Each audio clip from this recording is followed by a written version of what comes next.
থাকে, তবে তার সাথে মোকাবেলা করার মতো শক্তি আল্লাহ তাআলা বেড়ালকে দিয়েছেন। বেড়ালটি জিনের সাথে থাকা নেগেটিভ এনার্জিগুলোকেও শোষণ করে ফেলতে পারে। শুধু তাই নয়, বেড়ালের শরীরে আল্লাহ এমন একটি ব্যাকটেরিয়া দিয়েছেন যা কিনা আমাদের আশেপাশে থাকা সব ধরনের নেগেটিভ এনার্জিকে শোষণ করে নেয়। এছাড়াও বিজ্ঞানীরা বলছেন, আমরা যখন রাতে ঘুমাতে যাই তখন ঘরে পুষে রাখা বেড়াল সারা রাত ধরে আমাদের শরীর থেকে নেগেটিভ এনার্জি শোষণ করতে থাকে।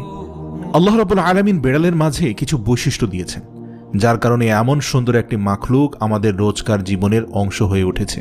রাসূল সাল্লাল্লাহু আলাইহি সাল্লাম বেড়াল পছন্দ করতেন এবং বেড়াল পালন করার কারণে তিনি তার এক প্রিয় সাহাবীর ছদ্মনাম দিয়েছেন আবু হুরায়রা, যার শাব্দিক অর্থ দাঁড়ায় বেড়ালের পিতা। কেন একজন মুসলিমের বেড়াল পালন করা উচিত? গবেষণা করে জানতে পারা যায়, আজ থেকে ৮,০০০ বছর পূর্বে জঙ্গলের বেড়ালরা খাবারের খোঁজে জনবসতিতে আসতে শুরু করে। সে সময়